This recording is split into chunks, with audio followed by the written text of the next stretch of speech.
This is way worse than we thought. And what am I talking about? The New York Mets! Look at Cody Bellinger. He just hit a grand slam last night for an 8-2 victory in the Subway Series. We just lost 2 out of 3 to the New York Yankees. And yes, it is time to hit the panic button for 5 major reasons. This team can't hit with runners in scoring position. They are literally incapable of doing that. This team has a putrid defense. Their pitchers walk too many guys. Francisco Alvarez, for some reason, is still starting behind the plate, even though Luis Torrens is a mile better. And we're paying a guy $765 million to not hustle, play poorly, and have a bad attitude.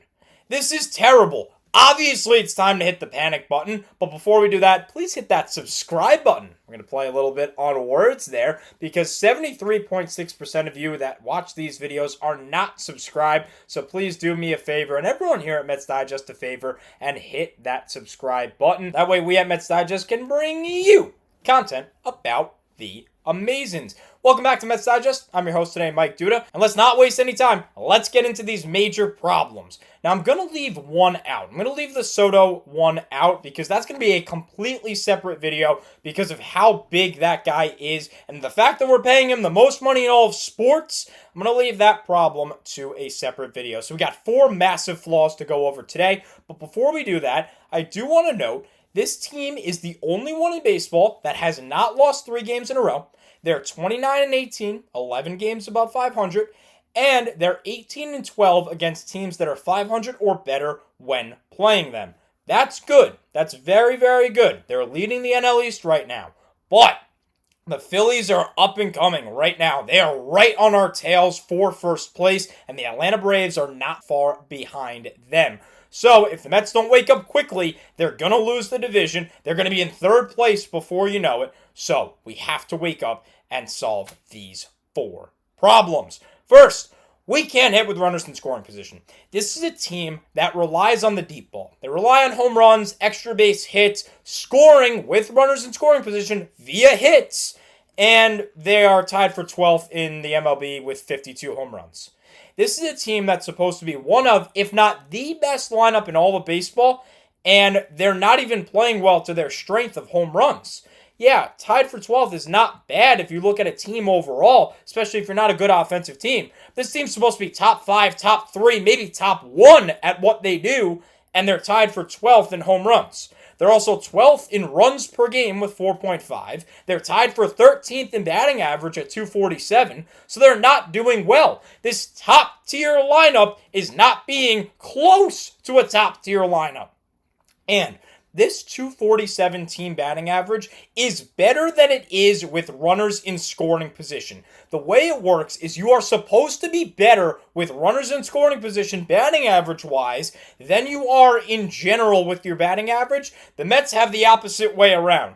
They are, get this, 87 for 396 with runners in scoring position. That is a 220 average with runners in scoring position, 27 points worse than their team batting average. They've also left 333 men on base this year. You divide that by the 47 games that they have played, and that is a 7.1 left on base per game average. Putrid.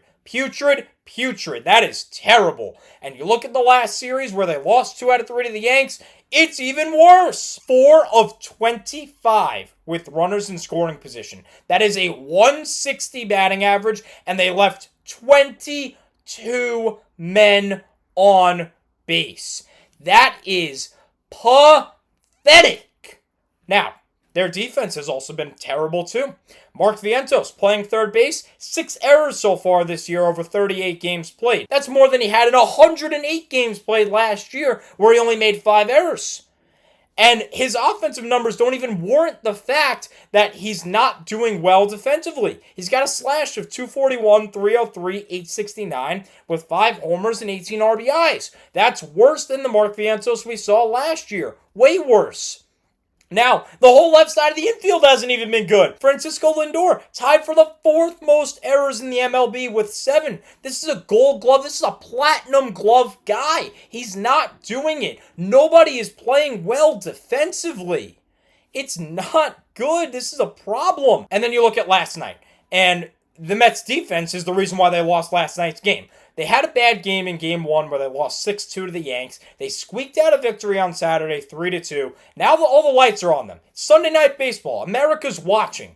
And it's a 2-2 game going to the 8th, and then Pete Alonso makes this play in the home 8th. And you can't let one get past the catcher. On the ground, Alonso. What do you do? He threw it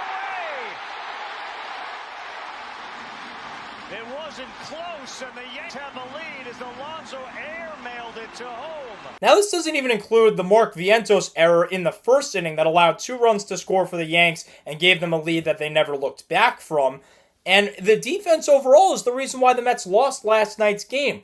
Now, I can't blame Pete Alonso because Pete Alonso blames himself. He's a great guy. He is full of leadership. Look at this quote here. He said, quote, "I just made an awful throw. That whole inning, this game, it's on me." It really isn't. The fact that the Mets can't hit with runners in scoring position is why they lost, and their defense overall, Mark Vientos, a big part of the blame.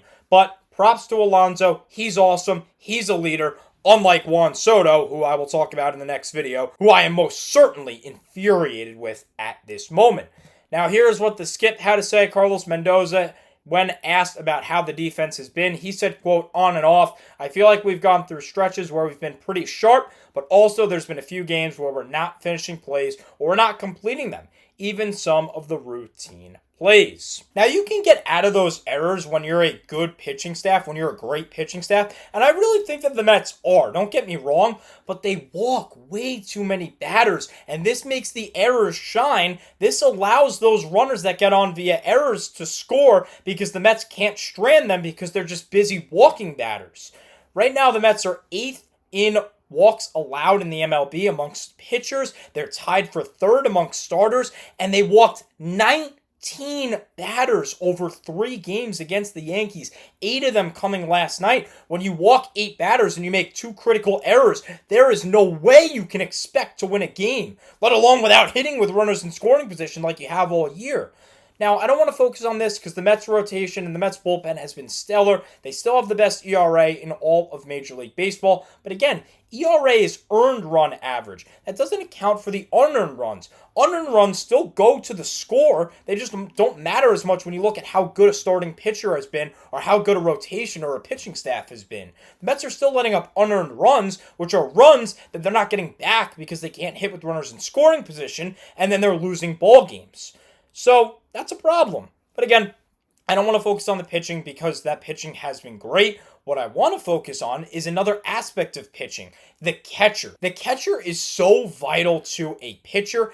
And one thing that I want to focus on is who's catching for the Mets. Right now, it's Francisco Alvarez. I think it should be Luis Stearns. Stearns started the year. He started the year great because Alvarez was hurt. And then Alvarez comes back, and now it's just his job all over again. Meanwhile, he's not doing well. His offensive numbers are way worse, which we'll see in just a little bit. But his defensive numbers are not as good either. We talk about the walks and that being a problem with this pitching staff. One way that you can steal strikes and not walk as many batters is good framing. You take a high pitch, you move it low, bang, that's a strike. You take a low pitch, move it up, strike, out to in, strike, in to out, strike. Now, Luis Stearns does a decent job of that. He's in the 55th percentile.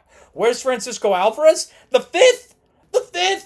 95% of the MLB is better at framing than he is, and you're pairing that with a rotation and a staff that walks way too many batters. That is not a good combination.